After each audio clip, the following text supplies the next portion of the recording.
This nibble originally aired on RSBANDB Update, episode 895. Chaos Curated. Enjoy.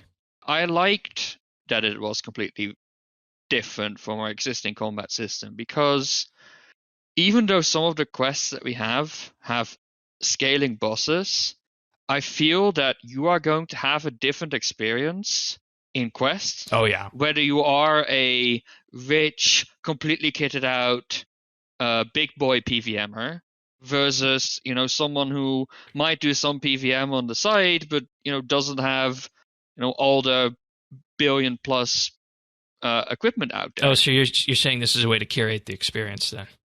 This curates the experience. Everybody goes through this in the same way. They have the same equipment. They have the same stuff. They all need to almost learn from scratch, right? Right. Also, because you're not doing this as your own character, you don't get combat XP. This makes this quest, despite having combat, accessible for skillers all of a sudden. Yeah. So all of a sudden, it really becomes the story of Moia, right? All of a sudden, you can tell stories like that without impacting the base character, without having to tag the player character on as the sidekick who, at the end of it, gets fooled again, because of course they get double-crossed, because that's sort of the staple of the World Guardian, or ex-World Guardian, whatever. So I like that use of the combat system. Was it perfect? No. It felt a bit awkward. Okay, right? I agree. It feels awkward, and I have two questions on this, and one of them is kind of a statement. So the first question I have on this is: do you think that this could at all be confusing for somebody who started playing the game a few months ago? Definitely. The different combat systems. Yeah, Why? It's not the first time it's been done in RuneScape, but the other example of a combat system for an NPC like this is Nomad's Elegy, which is way down the track for any newbie coming into this medium-level quest. And yeah, so honestly, I found myself going one ability at a time and sort of realizing halfway through, oh, right, this does this. And it's very abrupt how it gets you into it, but these monsters are aggressive, so maybe you just sort of skim read the attack descriptions before you go into it. Yeah, and you also got those exploding stars you got to avoid and all that other fun stuff. And so I'm with you, Sirion, that this was the difficult one, the first one. Yeah, well, maybe I was lucky because I had read the descriptions before combat even started. So I knew what to expect and all that stuff. And yeah, no, it took me maybe a few moments to figure out when to use which ability. Right. And by the end, I maybe didn't quite feel like I fully had the grasp of it, but it's fine. It's good enough. And I don't know. Is it confusing for new players? Maybe, but I think this is less confusing than giving them a system that's very much like their own combat system, but not quite, right? I think you'd rather go all the way different and be like, yeah, this is not your normal combat system. It's something new, rather than, oh yeah, but you only have these 3 abilities, and this one works slightly differently. And instead of having all these special cases, they were just like, let's just throw the whole combat system out of the window and put something custom in place. Yeah, so it's different, but it's at least simple different. And the problem, it's the same as the Dino, tower defense that we did, right? In Anachronia. That was a custom system. Was that not confusing? I mean, it was also confusing, but that came down to execution, right? Yeah, I think it's not unreasonable for quests to have their own mechanics. And the interesting part about that is it perhaps raises a bigger question about combat in RS and how difficult it is going to be, or how difficult it is to get into it, because you and I have discussed countless times about how getting a boss fight in RS that's actually easy to read is a huge achievement on that. So and we did that experiment with all the new bosses that have come out. Is that I would send, and like all the Elder God fronts, I'd send you a video of me killing it, and you'd try and read the mechanics before knowing it, and it was not a successful endeavor, let's just say.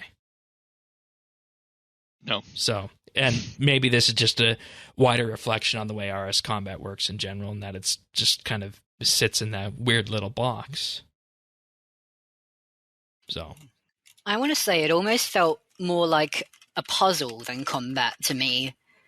You sort of Really? have to work out where you're going to be at what time and what to do while you're there. So more like a bit of a tactical game than just slay a beat 'em up. okay, Yeah. it's fair. It's fair. Look, I think the implementation was perhaps a bit clunky, and Yeah.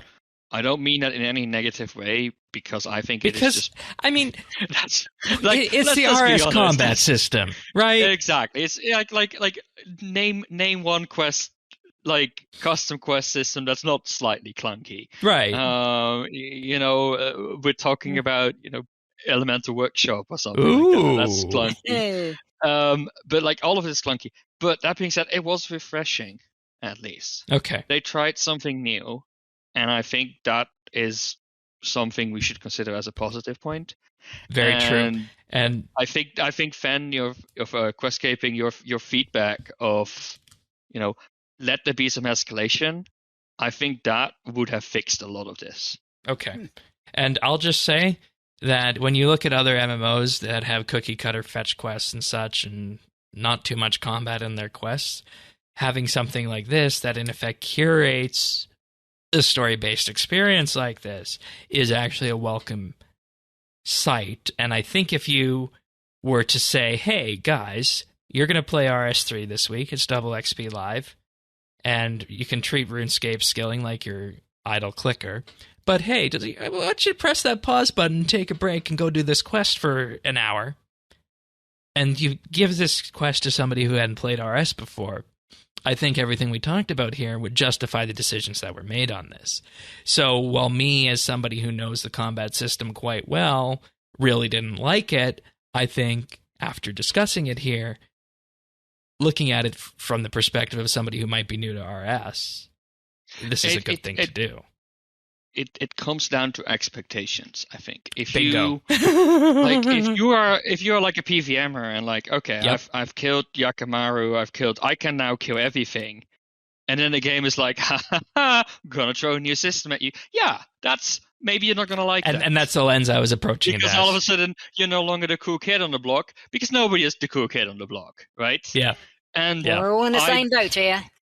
I like that, right? Let's put everyone at the same level and have them figure it out themselves. And let's also be clear, right? Is that if you do struggle with this combat system, they have learned their lesson at Jagex that, if you come out, you lose. I lost the first battle. I'm not ashamed to admit that. It was like, hey, do you want us to, make the encounters easier? And honestly, I am one for the story content. I don't play hard games necessarily a lot. Yeah. I just want to have the experience. I was like, yeah, sure, make the fights easy for me. So I think it was like half damage or something like that. The enemies do you half take damage. half damage. And all of a sudden it was fine. I enjoyed it. It was a good system. Like, I'm glad that accessibility I didn't do that option till was the there. final boss. Ooh. Oh, there you go. Yeah. And So- that's another important accessibility thing too. Just like we saw with the Erebus puzzle and Extinction, these are all provided as options. So Yeah. it's I mean, the next step for me would literally be, if you die 3 or 5 times, you can skip it entirely. You can find full episodes of RSBANDB Update right here on this YouTube channel. If you found this video useful or just enjoyed it, like and subscribe, or leave a comment.